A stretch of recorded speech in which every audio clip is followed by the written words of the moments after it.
If you ever go to the jungle and visit the tribes, you will see that what we call here paranormal is their normal. Yeah. That's just what life is, and they don't question anything.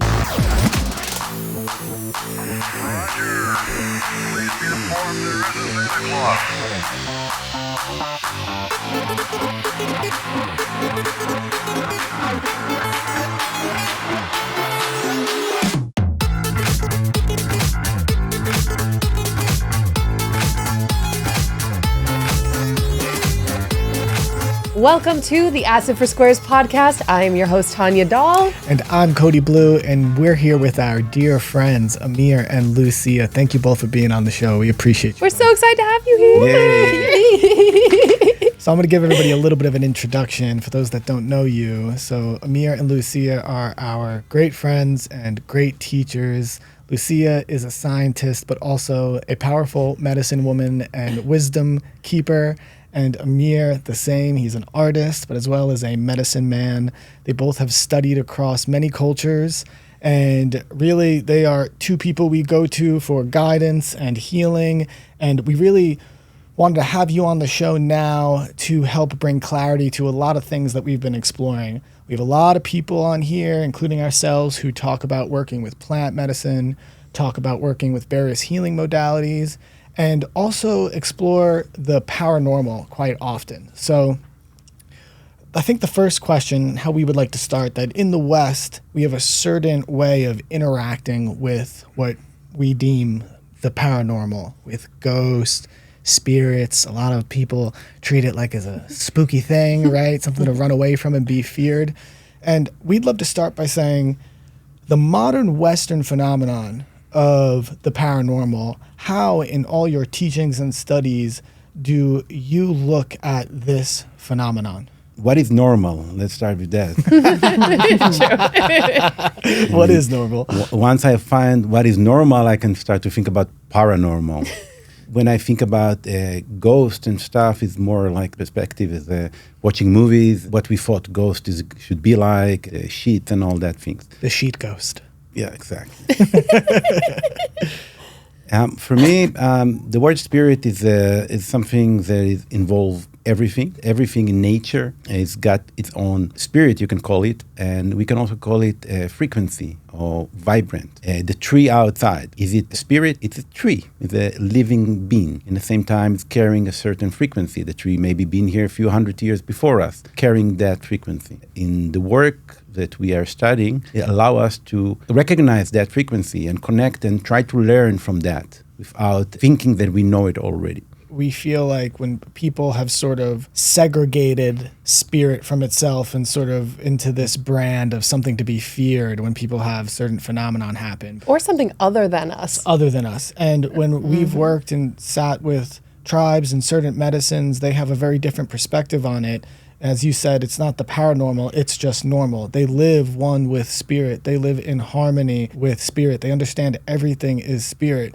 And we've come to believe after all this time that much of healing and much of disease is spiritual illness, is spiritual ailment. So when you two as healers that interface and work with spirit to help people heal, can you speak a little bit to how spirit and the disconnection from spirit can lead to ailment and disease? Absolutely. You know, when you're asking us what is our perspective on paranormal, I think like, well, do you recognize yourself as a spirit? Do you remember that you're a spirit as well? So when you see spirits around you and you feel fear, it's because you feel that it's something different from yourself, right? So it's just about remembering that you're a spirit first and foremost. And then from there, when you recognize that first part, the core of who you are is a spirit, then from there you can start healing, you can start seeing other part of yourself. It's like if you see a hologram of yourself, like I am this body and I'm also spirit. I feel this disease in my body and it's also projected in the hologram of my spirit. Connecting to ourselves, connecting to deep in ourselves, connecting as well to the void, to the emptiness where is the place that is free, first of all, from imagination and fears. And in that place, it allows us to be able to see things the way they are. A lot of the time, what people are referred to as bad spirit enter to me, or things like that, is nothing but their own fears and their own ways of not seeing themselves. So first of all, we try to free ourselves from all of that, especially if somebody brings something. We try to have like a clear eyes and feeling and sensation to see what is there. We are connected as well to anything around us. We know, especially living in the West, there's a lot of influence around. Sometimes a person can be tapping into a frequency that's going outside there. Maybe they just watch it in the news. Maybe it not necessarily has to be their own experience. It can be somebody else's experience. So we try to focus into that and see, is it coming from me? Maybe it's coming from outside. And we can help to try to make order in that way as well. Yeah, speaking about spirit in terms of frequency is really interesting because it starts to give us like a more of a scientific way of approaching things, and to understand spirit has a frequency, but also these mics are emitting a frequency. The people you're around are emitting a frequency. And is often when you two approach healing, are you trying to clear people of what might be called unnatural or less natural frequencies and vibrations to usher in more natural frequencies? I don't think necessarily we have a judgment on what is natural and what is not. We just see what is in alignment and what is not in alignment with the person and that person's intentions and the light that is in their path. We have worked with many traditions around the world, many elders, many tribes. And one thing that most of them have in common is their relationship with nature. So they are very much in touch with spirit, and they are very much in touch with spirits from nature. So they know those spirits very well, and that's where they source their healing. That's the lineage of healing that we have learned. They really know those spirits, and when they enter that space of healing, they can feel the frequency of nature, and they can call for them. They can pray to them to come and help us and support us.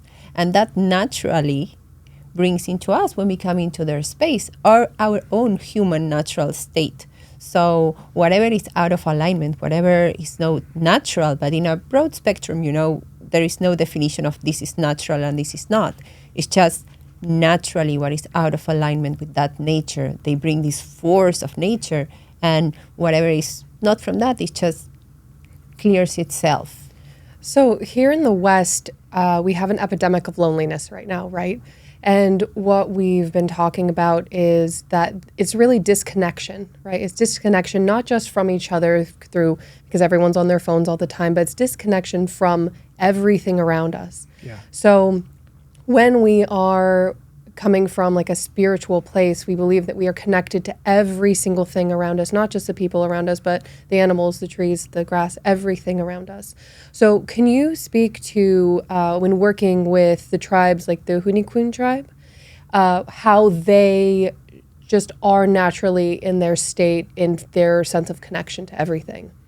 So I can say, first of all, one thing about loneliness. Many masters were talking about it in the past, about the difference between loneliness and alone. Loneliness is a state of mind that we created. Alone is our true nature. Because as we all know, we all born alone and we're all going to live alone. So this is our true nature. And creating loneliness around it as well is subjectified it. In the jungle, it's very simple. They're living in the most primal way in a tribe. So they're living in a community. So in every given village, there will be about maybe 100 to 150 people, everybody sharing. There is no my space. Sometimes we were like, oh, I need my space. They don't know what does it mean, I need my space, because they're all sharing the space. Yeah.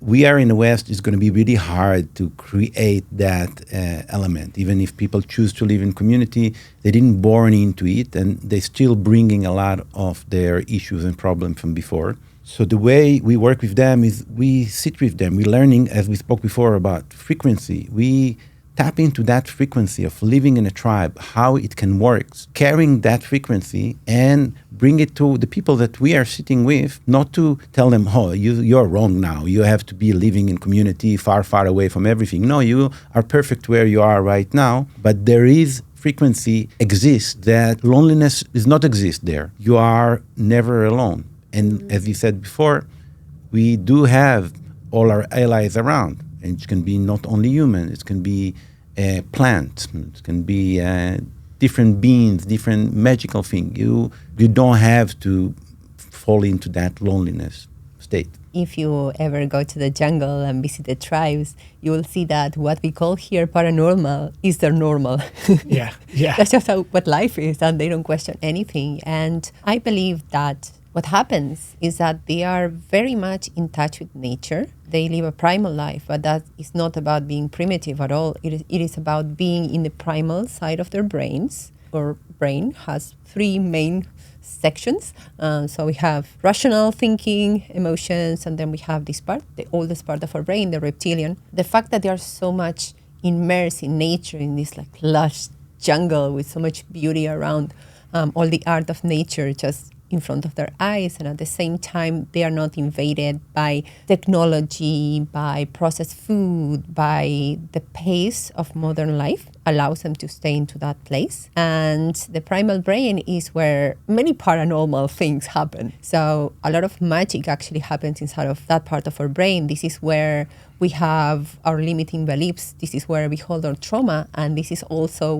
where we hold the keys to transform all of those parts of ourselves. When I say magic, we truly can do magic when we access that part of our brain, as we can transform all of our limiting beliefs, all of the identities that we have learned to believe that we are, and also we can transform our fear so that we can actually see what happens around us, including spirits, including the spirits of nature, including the spirits of everything that is happening around of us, without fear, without that barrier that is actually making us blind. Mm-hmm. Being in a frequency of people that live in that space, frequency is contagious, right? This is simple physics. Our frequencies, our vibrations come together and we tune more and more and more into their space, especially when we go and visit them and they're like 200 people against us coming with all our energy from like so much coffee and social media and work and stress and all these things happen, and suddenly they start fading away and we start actually attuning in the nervous system that they have. So from that space, suddenly we can start seeing our blind spots. Mm-hmm. We can start seeing all the places in which we have been protecting ourselves, because, you know, in this concrete jungle, it is hard to exist, and we develop forms to cope with it, right? Yes. Yeah, that's fascinating, because, I mean, what you're saying implies that essentially there is a cultural frequency, and that a cultural community can create a cultural consciousness, mm-hmm. and that when you can resonate and be one with that community and cultural consciousness, your reality itself can change, and that these people who with these tools are able to live in a cultural consciousness that is more in harmony and in touch with the other planes of existence. So does that imply that essentially we in the West have a cultural consciousness, which is some form of illusion that is perpetuated by, you know, all the functions and the structures we have embedded into our culture, whether it's, like you said, processed food and social media and fear-based news, whatever it is? I mean, does that mean if we as a people, at least I'll say in the West, we start to transcend our beliefs and change what we put into our systems, that we can actually change our reality? So first of all, yes, definitely. Shifting into a healthy consciousness and food, it's obvious that it can shift your frequency. What I like to say, though, so the tribes that we are studying and working a lot with, we call the Huni Queen, translate the word Huni Queen to the real people. So I like to explain it many times. It doesn't mean that they are the real people and we are not the real people. Everybody real people. The only difference that in their environment, the way they grew up and born, nobody took it away from them. Everybody born same, free, enlightened, and they stay in that state of mind. Nobody took it away from them. Nobody tell them, hey, wake up, it's not like that. Here is TV, here is this, here is that. So they can keep that frequency and stay in harmony with nature, because they are living in nature. The Western reality is different. Now, everything is perfect in nature. If we born in the West, we meant to born here. And we meant to go through all that process. And as well, we meant to, ideally, to wake up from that reality and to be able to shift to a different situation and to be able to see for ourselves what serves us and what not, what we can leave behind and what we can invite. It is true that we have developed modern consciousness with everything that we have created around in the Western world. I don't think that that's necessarily bad. It is true that we have put a lot of emphasis in the more rational brain, the neofrontal cortex. Even emotions are not so predominant or taken care of or appreciated in our society. And again, I don't think necessarily it's a bad thing. We have created so many amazing things, just the ability of do this podcast right now, right? And it requires us to be very much into that part of our brains. I think it is actually spectacular that humanity has split into this diversity, that there are people that are so deeply engaged in understanding the primal brain and the world of spirit, and there are people that understand so well logic and physics and how things work and can create all the magic that we are surrounded by. What I pray for is that there will be more bridges so that we can understand each other and we can actually collaborate, so that we can have a world that has a lot of technology, that has a lot of advance, and also has a lot of spirit integrated, and emotions, of course. Yeah. And this is what you both are doing right now, because you are acting as a bridge between these amazing tribes in the jungle that you are learning from and working with. And so can you explain a little bit of your relationship to the Huniquim people? This relationship is very magical and mystical, the way it started and the way it continues. In different journeys, I could see my spirit being in the forest, being one of the tribe. I could relate to it and connect to it. Actually met them first in a ceremony outside of the jungle, and as my work as an artist, as a photographer, I was invited to do some of this media, and through that we create this connection, and they invite me actually to come there to the jungle. It was about 10 years ago. And from that place, something really happened there. And I arrived to the jungle, and Lucia, I'm sure, can share a similar story. That feeling of home, that longing for home, that we didn't even know that we were searching, was all around it. Even in the way to the jungle, just being surrounded by all these trees. When the first time when the signal of the phone being gone away, and we were like, ah, and then second after, like, yeah, This is nice. and we were like, it's great, and I don't have to write about it to anyone. And this silence, but silence full of sounds of nature, of bird, and this freedom all come together. All that thing that we can speak about it forever. It just all came in at once without any words, just it. And then when we got to meet the guardian of the forest, this magical forest that is the core of the universe, we met the most beautiful people in the world, most humble and sweet, all beautifully dressed and aesthetic and nice, all from the nature. And without ever mirrors. with no Without mirror, mirrors. without ever watch any magazine, any of that.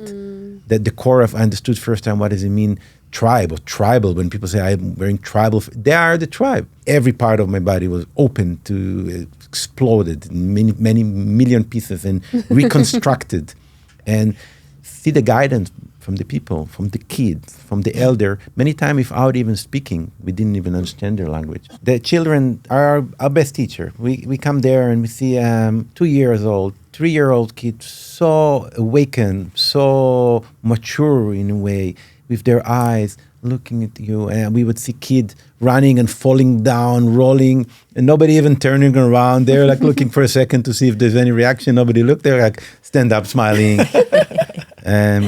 Same with the elders. See, what is it to be an elder in a tribe that been surrounded by all your families and all the tribes celebrate your life.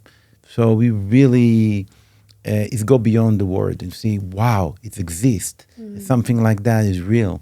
And from that moment, we were not exactly sure where it's going to take us. I knew that energy, that's something that I would like to carry into my tribe, where I live, where I'm going around.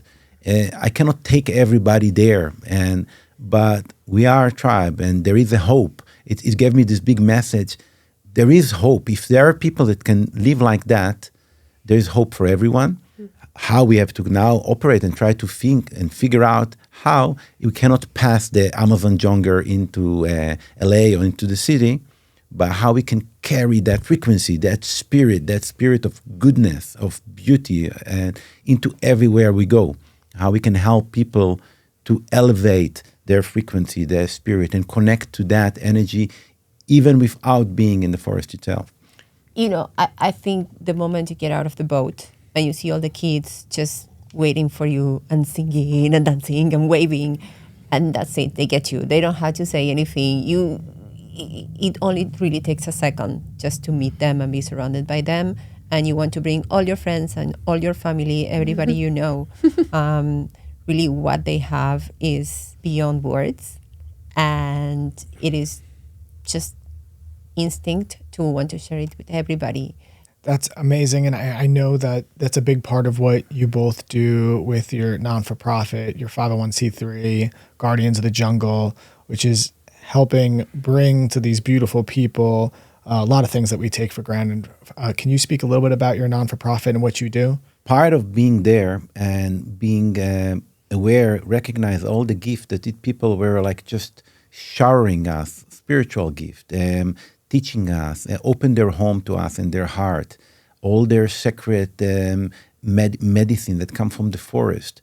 And they were just like, want us to have it. And not only us, they really want humanity to receive that knowledge and medicine in order to shift and lift. And we all know that their history, and especially the meeting with the Western civilization, was not good. It was a lot of hard moment there.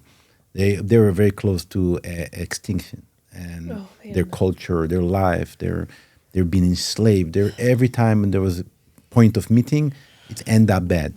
So now years later, realizing it that it's not just, okay, we are good alone there. We need to shift humanity. Humanity have to shift globally. And they agree to open again to certain people, to ambassador, to come there and share that message out in the world. There is a hope and there's a way, and we will guide you how to do that. So for us, we are working with that for years, and we were trying to put together how, like Lucia said, how can we are now bring back? How can we help them? Well, spiritually, we maybe don't need to teach them. They're good.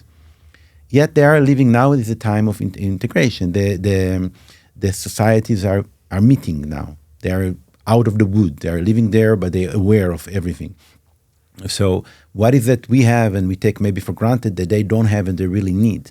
So I would like to say there are communities that are completely ignored by the government. They don't get any assistance, anything that they need.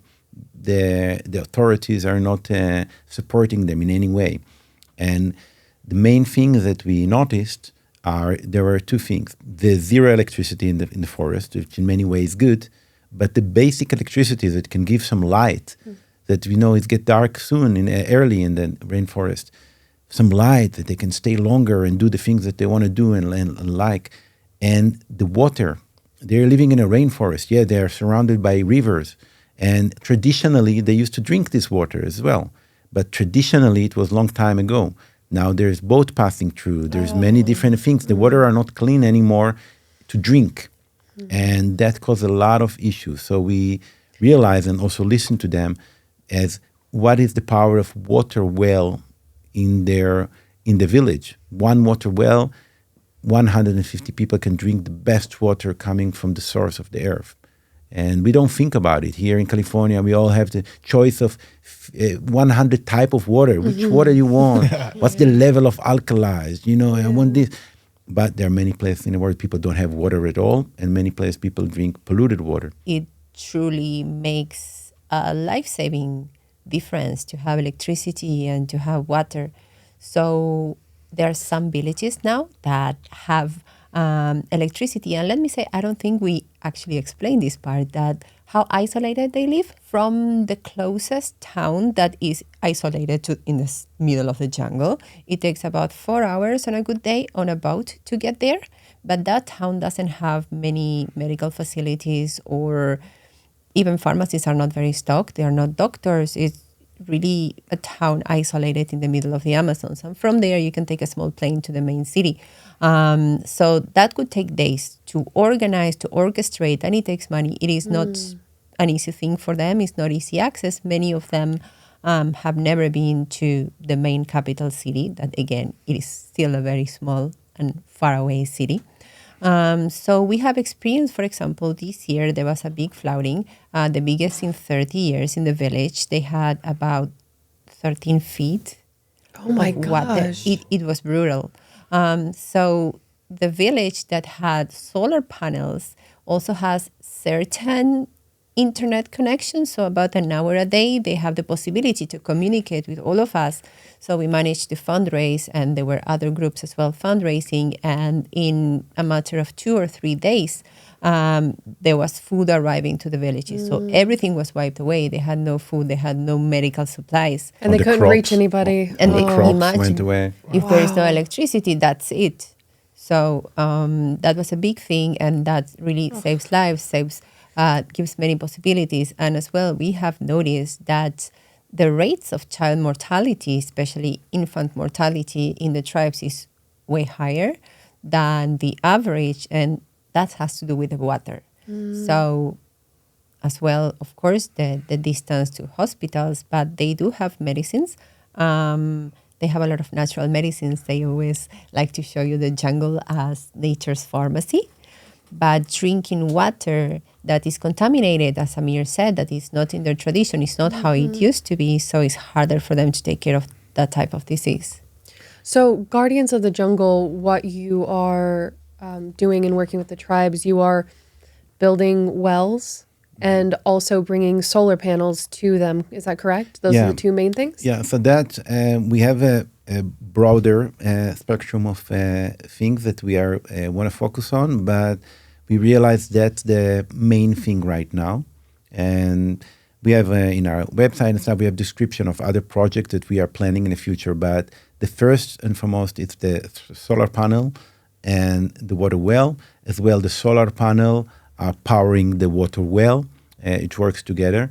And just an example, we are privileged where we live in here in the land. We have a water well. We drink our own water, and we have solar panel on our roof. So our electricity in the house get powered by the sun. The amount of solar panel that we have in our house, and it's not more than a normal, can power 2 different villages. Because we have air conditioning and fridge and stuff. We are not talking about that things.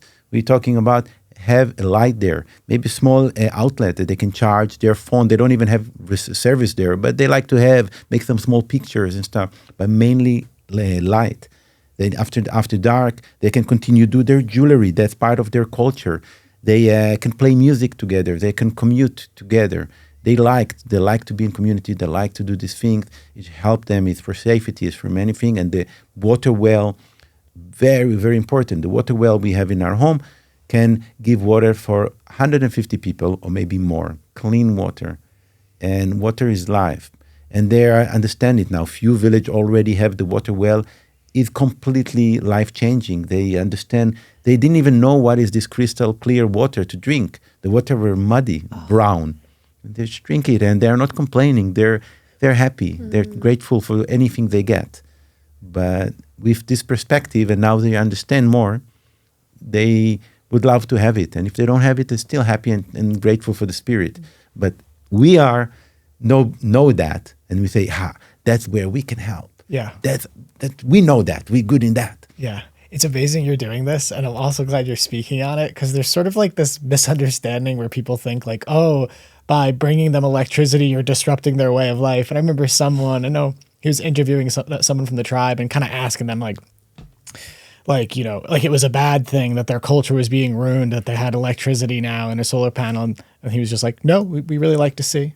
See at nighttime. It's really helpful. That's an old way of looking at things, and we can discuss and debate if we would be better, maybe the way they've been 200 years ago, just self-sustain. But that's not the reality. Mm-hmm. The reality is that now people can come to the town and they know how it goes. The same as like my photo when I first took picture there 10 years ago. And it was the first time that many of them saw camera.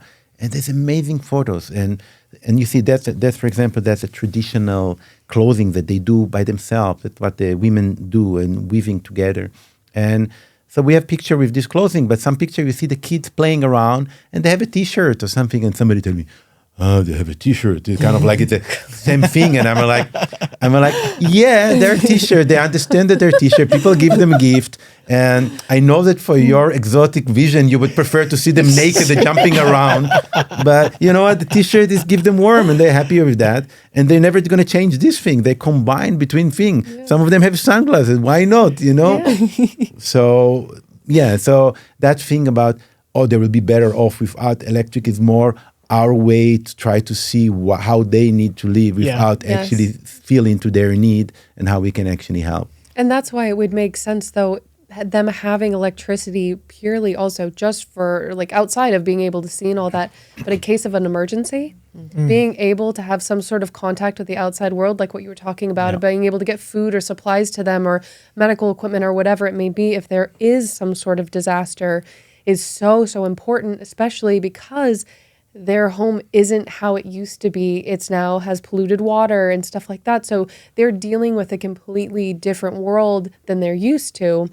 And so it is important, like it's really important work that you guys are doing and bringing this to them and allowing them to change and grow with, the world as it changes and grows. I love the initiative, the act of reciprocity, let's call it, it's a lot of people know about the prophecy of the eagle and the condor, right? This is a long stated prophecy across many cultures, and really like the eagle and the condor went their separate ways, which is sort of the Western world and or the way of the mind, if you want to call it, maybe the masculine, and then this other way of maybe the feminine, maybe the more emotional and spiritual. When we talk about this prophecy, because it says right now, it's necessary for the two to come back together, we speak of it in a light around, it's time for the Western mind, for the rationalist to open themselves to the way of the heart, to the old ways, to these First Nations people. But it's not just that, it's both. It's also for us to bring a little bit of these tools from the modern world that can help them in the ways that they need. It's a coming together, and I don't really hear that talked about much. So it's amazing. Cody, you just said something really brilliant. And as you speak, I'm thinking about it because the Condor Eagle prophecy is normally when the First Nation people from the north will meet the leader indigenous from the south. And that means that when the condor and the eagle will soar together.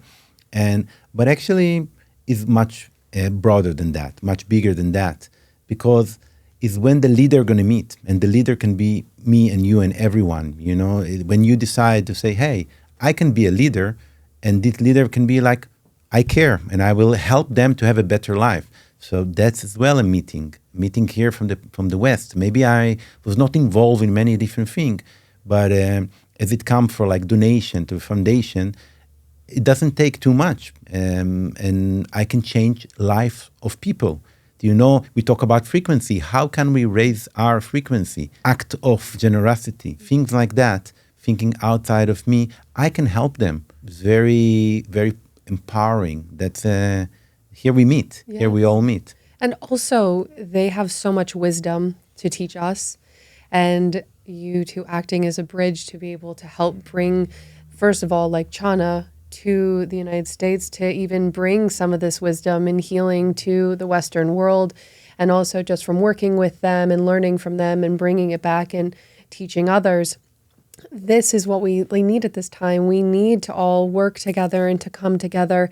And something that you had mentioned earlier, which we do not do in the West, is that for like our elders, right? When somebody is older, what do most people do with their parents or grandparents? They throw them in a home. They leave them. That would never, ever, ever happen in a tribal structure ever. And they are revered as the elder, the one who has like lived longer and has more wisdom. And that is something that we definitely need to bring into the West, is this idea of understanding that our elders hold wisdom that we don't as a younger generation. And they really celebrate the elder, and just, the concept of putting them somewhere else does not exist. But again, I want to put perspective. They don't also never had an abusive father or something like that, you know? So you cannot separate things. But the way that they show us and teach us is never like just try to copy what we do and bring it to your people. They understand that it's more complicated than that, but we're starting the change. First of all, you can be kinder to your elder, even whatever happened, and the change will happen maybe with your kids. And then so we building, we putting seeds. They showing us how to sow seed that will grow later. And Absolutely. I'm glad you brought that up, T, and for you both elaborating on this, because it's fascinating when we work with indigenous medicines.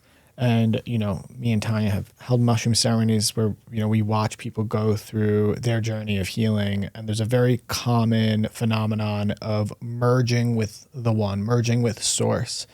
And that's where a lot of the healing comes from, reconnecting to the one or source consciousness, great mystery, creator, Wankatanka, whatever you want to call it.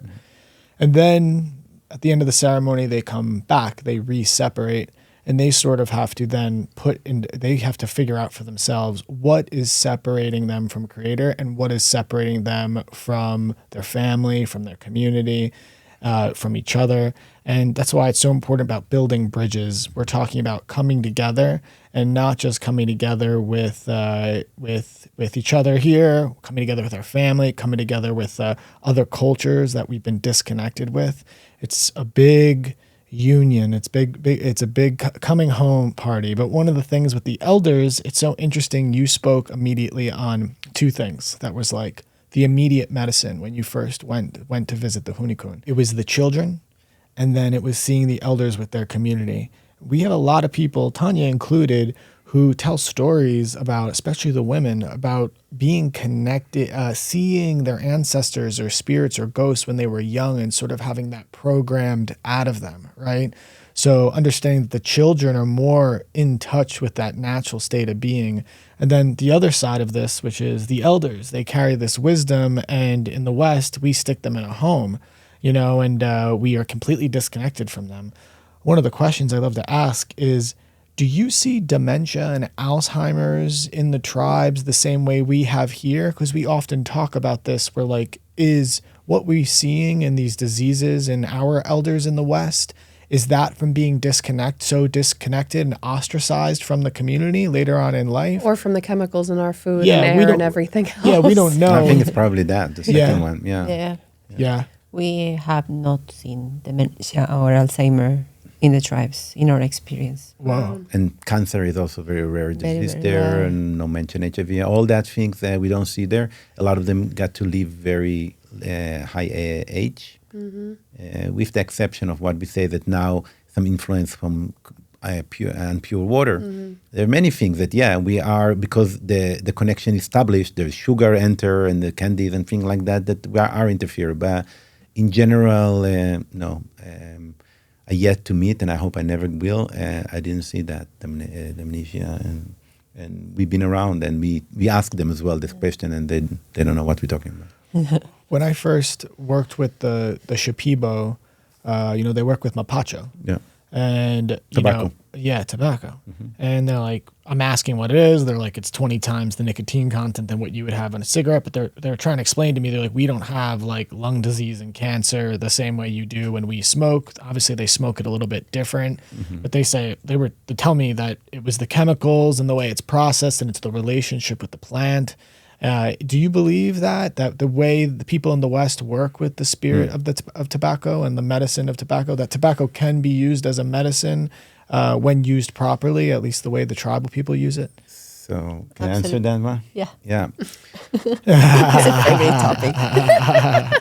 Well, every plant has spirit. Tobacco is a very strong spirit. It's one of the most ancient, powerful plant exists. The First Nation, the Native American were using tobacco. They're using the peace pipe. It's a help for affirmation. When you talk with somebody and you want to put that in action, you put the tobacco. It's a very, very strong energy, very strong frequency, very strong spirit. When the Western first time came, and they were very shocked, impressed by this power, and the mind was already, wow, there's a power. How can we make some cash out of it? And there's not enough just to give this power to the people. We want to put some other things inside to make it faster, addictive, and create a lot of different things. The spirit is in the plant, in the leaf. Once it started to be manipulated and changed, the spirit would say, all right, you can use my body, you already use it, you can use my leaf, but I'm out of here, there is no spirit. The cigarettes, there is no spirit. You're going to feel maybe that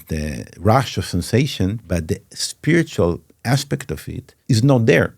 So what we left with? And same go for every different thing. So tobacco is very powerful. In the Hunikoin tradition, in the tribes that we work with, they use tobacco in different ways. It's a powder tobacco. The most natural version of the plant is a dry leaf that grow there. They powder it very, very fine, and then combine with ashes of different sacred trees from the Amazon. Each tree is its own spirit, and the bark of the tree is burned in the fire, and they use the ash. The ash blend with the tobacco, create this beautiful, beautiful medicine called hape. Now, you burn the bark of the tree, you say, wow, how I get the property? The spirit is still there. Nothing been manipulated there. So they work with tobacco in that way, the way with the medicine of hape. Okay, so hape is a medicine that we work with probably most frequently. We're so outward facing about, destigmatizing and discussing the benefit of working with psychedelic plant medicines. Now, people think we sit with medicine all the time, and we don't. We don't. The medicine we sit with most often is hape. And to us, it's not psychoactive, but it's very powerful and has great utility. It's very malleable. Your intention can be put into it. And if you work with it sacredly and ceremonially, I don't know if this company and studio would exist without the power of hape, because Hape is a beautiful medicine. If like in an extreme situation, if Cody and I are having an argument or something like that, we can't, for some reason, are not hearing each other. We're not listening to each other, We can sit down, do hape, and immediately we're like back to normal and can have the conversation and be, without any of the anger or whatever was coming up. And it's just like buildup of energy, and hape really just grounds you because it is an earth medicine. So it does ground you. You guys ever have argument? Wow, I'm surprised. Of course. I call it past the pain. We get into a situation where we're both hurt, and we're just saying how we're hurt, and we're not hearing how the other person, and we're just, and I'm like, okay, we're not hearing, we're both in pain, we're both hurt by something. We sit down, we do hape, and then usually we're like, why were we fighting? What's going on? And then we can go about our day. Exactly. It's one of the most sacred, beautiful medicines in our life. Give thanks for it every single day. And you two are two of our great teachers with this medicine. We first worked with it in ceremony with ayahuasca. And then we would only use it in ceremony. And then it became a tool that outside of a big ceremony that we could use. And the great thing is it gives us a sacrament to bring a little ceremony to every day, and then we build our whole ceremonial practice around it. We pray, we state our intentions, we serve hape, and it's really beautiful. And you two have elevated our practice so much, and how you have taught us how to work with that medicine over the years, and just, we can't thank you enough for that. And it's another beautiful initiative that you two are undertaking for in the name of good, Jaguar Whisper, which is a shamanic store that you two have built to bring a lot of these indigenous tools to the Western people. I know you also give, half of the proceeds back to the tribe as well, to make sure that that you are supporting the tribes and your teachers and the medicine carriers and medicine makers in any way you can. Do you want to speak a little bit about this initiative? We have been working with Hape for about 10 years now. And as I said, anything that you experience in the jungle, you want to bring to all your friends and family. Yeah. So Hape is this medicine that we were able to bring into our homes and share with our families. It's a medicine that, as you said, is not a psychoactive. So you can create a ritual, you can take the moment to pray, to put your intentions, and then you can continue with your day in a more centered space, in a more grounded space. After years of working with it and sharing it with friends and family, and as well developing these relationships with many makers that work in the traditional ways from different tribes, with different blends of hape, different medicinal plants, different prayers put into it. We decided that we wanted to expand because there is this reciprocity, right? We bring hape into everybody that we love and that we know, and we are able to provide support to all the people in the jungle. Let's expand it, let's do it bigger. So we created an online shamanic shop so that we can reach more people that can get to know this medicine. We are not only providing the medicine and the tools to create your own rituals with hape, but as well, we want to educate, we want to give the resources so that people can create their own hape space, their own hape practice with their prayers, with their intentions. As well, in the Jaguar Whisper, as we said, medicine of the forest, jewelries, a lot of them are a vision that they see with the work with the plant medicine, with ayahuasca and different medicine. It's very important for them to keep doing that work as well, because these are going for millennia, going for generation, all these things. And if they don't have sources to do these things and to get the beads, and they cannot do it. So we really want them to continue to do this work. That's why we want them to have light. And it really helped them a lot to be able to share it with the world. The Jaguar Whisper, we really were excited to be able to do it, to share it. We want to be commit to that energy that is only the medicine that ourselves using, we are sharing. It's never a business situation there.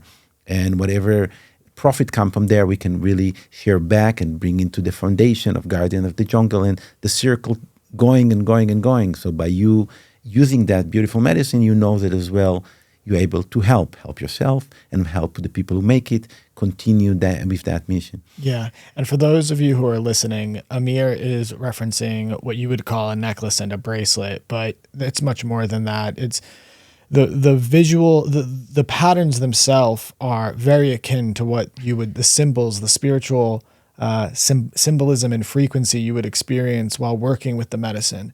And even beyond that, you're speaking to the power of intention when you create something.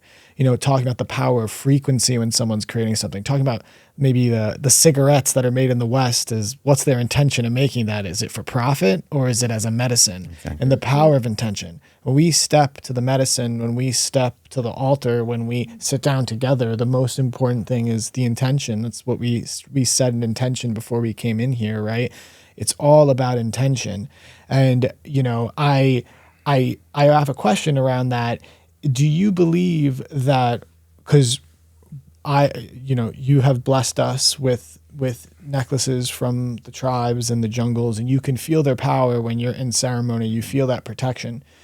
Is it the belief of the individual in the item, let's call it, or is it the intention of the person who made it, or is it perhaps both that gives it its power? Yeah, both.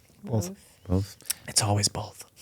Yeah, because you cannot separate yourself from the process. Again, if you are like just depending on an item, that's a holy people made it and it's going to give me protection. No, you cannot take yourself out of it. You connect to that frequency of them, but that frequency of them give you calmness, and from that calmness you can understand, I have a power, I can connect to that. So it's never like, you have a statue of Buddha to protect you. The statue of the Buddha is to remind you that you are the Buddha. So it's always like that. It's always back and forth. And they are the ones that are going to remind us that, not by speaking, but by the way they are. It always go back to you. If you don't believe in yourself, then it's not necessarily going to work. He's going to give you encouragement to show you maybe you're in a process now. You're learning to believe in yourself. And as well, it's sacred geometry that comes from many, many generations. So it is ancestral wisdom on it, learning to believe in yourself, learning to find your own power. But as well, you are being blessed by the power of many, many generations. I sometimes think of it like Inception. Remember that movie Yeah. where they go into the dream Yeah. and they forget they're in a dream, so they have to carry a totem to remind them. And that's very much our experience of you step into these ceremonies and it's more real than real life. You know, you see the real reality and nothing could be more profound or life-changing and beautiful. And then you go back to regular reality, and it's interesting because the ceremonial spiritual space is similar to the dream space. So you can sort of forget, it can kind of become like a dream, but these totems and adorning yourself, or the Buddha, as you said, it can remind you of the true and the real reality. I also love that you keep speaking of the power of the individual, and you also reference the holy man or the holy woman, or believing that it has power because you were given it by a quote unquote holy man or holy woman. When the truth is that we are all the holy men and holy women, and trying to connect people back and remind them that they too have that power. Can you speak to how the tribal people, there is no distortion of hierarchy. Everyone is living one with spirit and is just a fact of life, especially as I feel like a lot of Westerners, when they come to this path, when they come to these medicines, they can come to these truths, they can often let their ego get caught in it, and they believe they are the Messiah or something, as opposed to being like, oh no, we are all divine and coming home to this truth. It's not you are the one and you know this thing and nobody else does and you're better than them. You're the healer and they're the ones that need to be healed, and so on and so forth. Yeah, first of all, forgive them. It's okay. That's where they are right now. They feel like they're dealing with their own ego, and part of that work, maybe they want to release it, hopefully. But yeah, the identity is not something that exists over there so much. Maybe somebody born and is, as we say, spirit is something normal there. They don't even separate. It's like, this is this is not. It's just that. But somebody is maybe born and he can communicate very good with that different forces. And maybe you have the force of channel the sacred chants and stuff. So it's been basically marked to be the ones that will be in charge of that department, of dealing with the spirit. It can be like the local doctor. You can see somebody is feeling ill. They see what's the problem in the spirit side of it. Why are you sick? Rather than try to give you the pill to make you feel good right now. What is not in alignment? So he will be the medicine person. Shaman does not exist, this word over there. If they are healer, maybe they call curandero, or the people that work with the plant. But there is somebody else that is very gifted to deal with the kids. So he's become the guide of the kids, what we call teacher. And somebody is very good in cooking, and he's in charge of the spirit of the kitchen. There is no, he's higher because he's the spirit man, and he's lower and because he's the one who's working the ground. Now, more than that, the spirit man, so-called, the shaman, the leader of the big ceremonies that decide destinies maybe, once the ceremony finishes, which they do probably once a week, 6 a.m, he's going to the field and take the vegetable out. They take out the feathers and stuff, and that's it. There is no identity there. You don't need to worship me right now and all that thing. So we are really thriving to carrying that energy and bring it. There's nothing holy here, I am what I am. I'm holy as you, and I'm human as you, and we like to do normal things as well. The fact that you maybe have ability to see things because maybe you took care of your own things, and your eyes, your the glasses are off, and you can see things differently, doesn't create any separation. And it's very important to understand these things. Very important in society. We're living very crowded many times. We are all the time in connection with people that we didn't choose. We are not tribes that born together. Sometimes it's not that fun. Maybe in work, somebody have a very hard conversation. Somebody said insulted words, and you stuck with all that yuck. What I do, this is yuck is energy. Now I receive energy of somebody, and I'm stuck with it. Now the next thing, your wife enter or your kid, and you're full of this energy, and you're going to respond to them from that place. So that's why also with the fight between couple, we are just taking the energy of each other and escalating it, all that. Hape make pause, reset, clean, reclaim my own energy. So if somebody was shouting on me or something like that, and I'm like, I can cook on it for the whole day, or I can just, no, it's not mine. I'm not interested in that. Take a moment, focus, hape, maybe spit, something like that. Shake it, and that's it. Where is this energy? It's not mine. Okay. I can even send blessing to that person, hey, hope you do well. Can you explain the application of hape? Because a lot of people probably don't know what that is, since you talked about it being a grounded powder, but how it is used. In ceremony, the pager or the medicine man will apply to you through an applicator, something like that. It's normally made of bone, and sometimes it's made of wood, and the different decoration depending on where.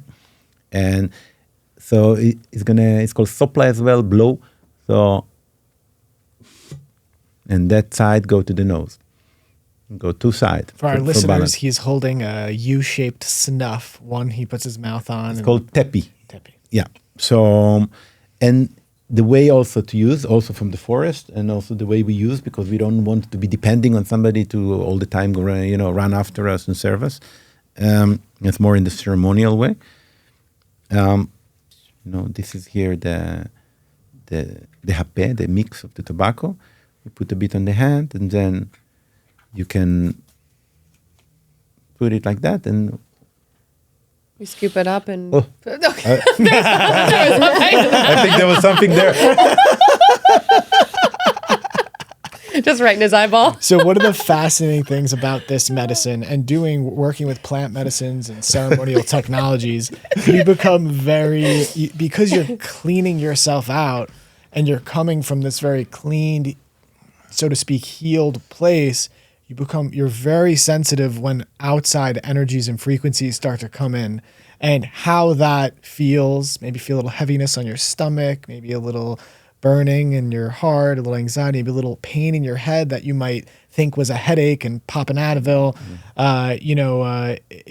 When you're able to work with these technologies, you could start to see how these other energies can really affect you. Influence your life constantly. Right. And so much of our path, about 10 years working with many of these medicines, is really becoming hyper attuned and aware with what's your energy and what's other energy, and also the energy of spirit. When you are really able to connect in harmony with source or a more natural frequency, then you really can start to figure out what's a health food and what's not a health food. And I don't mean specific foods. I mean, certain relationships, maybe certain media you're consuming, or, and that, truly is really what I feel like is the foundation of our path. And then we're really learning through the present moment and experience itself. It's our experience that is letting us know what's right and what's wrong. One thing I compare it to is if you go on a really clean diet or a fast,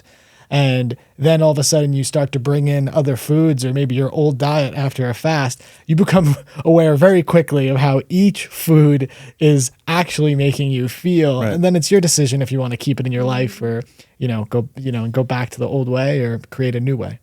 When we speak about hape, there are many different types of hape. So they're all from the same family, tobacco, but each one of them have a different tree, different medicinal tree that part of the process. Each tree carry different spirit. So as we grow in that journey, we find out which spirit talk to me better. Many times people ask us, what do you have for open your chakra, to open your third eye? It's quite general, ultimately you are the one that will open your third eyes, but which allies do you need? Which spirit is there for you? So that's how we learn from the different type of hape. Yeah, there's so many people that are using tobacco, smoking it as cigarettes, and they like the ritual and the break, or there is a lot of science around the benefits of smoking tobacco, like it's how it affects people with schizophrenia. but we focus on the problems because it is obviously not good for you to smoke cigarettes.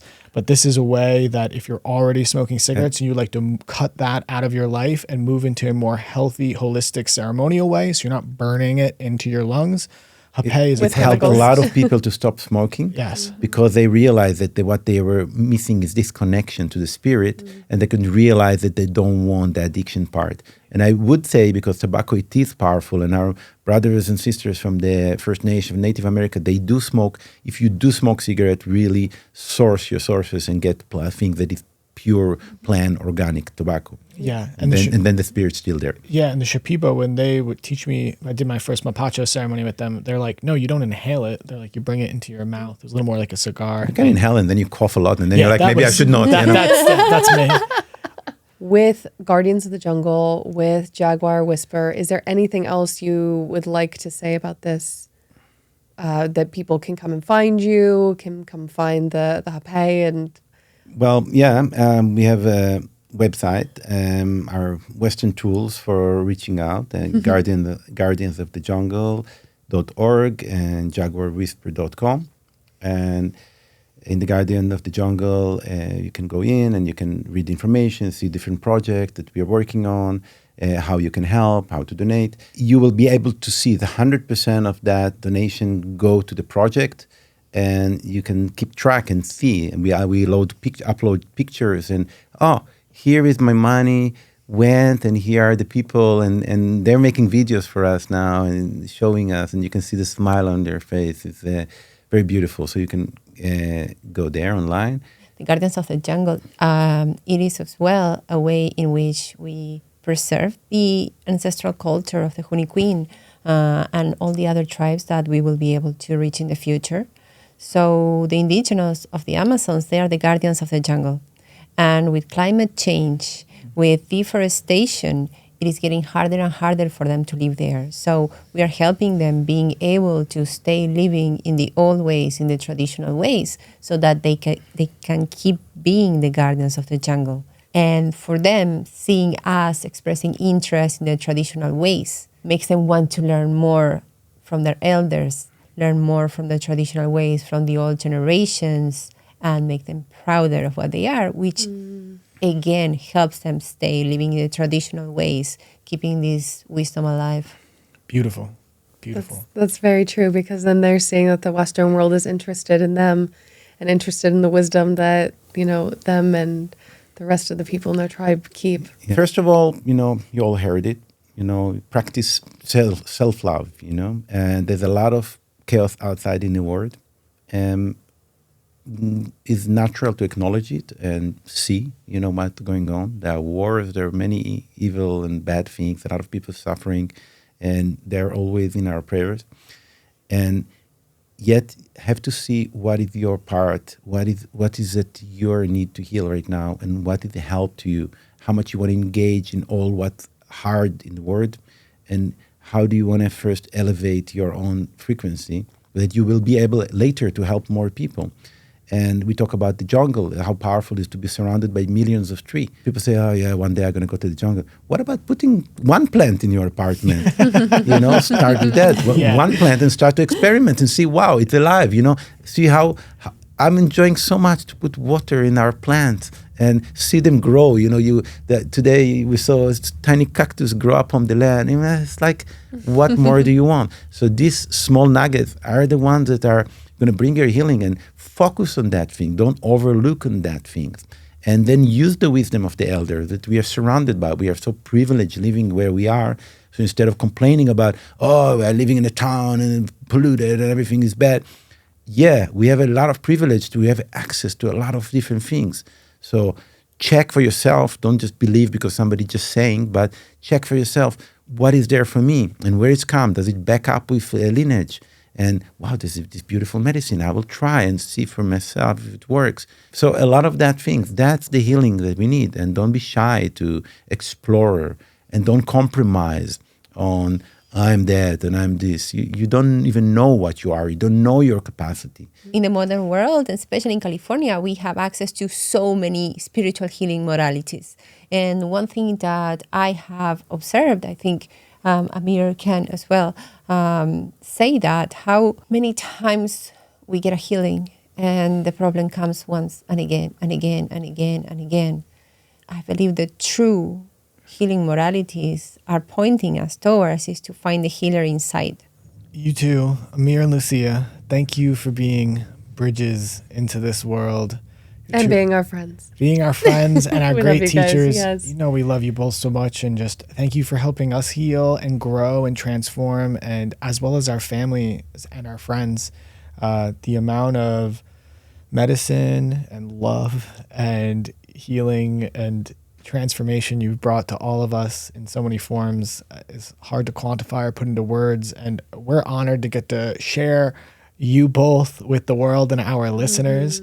That's it. I'd say Guardians of the Jungle. Look it up. Help them in their mission. Help these beautiful people in all the ways they just described. Guardiansofthejungle.org. And is it Jaguar Whisper or Jaguar Whispers? Whisper. Whisper. Just one whisper. Jaguar Whisper. One whisper. Jaguar Whisper. Please support these beautiful people, support these tribes, and please, we invite you to bring the jungle into your own home in all the ways that they just described. We are dedicated for this thing, so we really mean it. Yeah. Beautiful. Hush, hush. House. Thank you so much for your work. Yeah, thank you, everyone. Until next time. Until next time, like, subscribe, Bye. follow. It helps us a lot. And please follow and support our friends as well. Be well. Bye. Bye.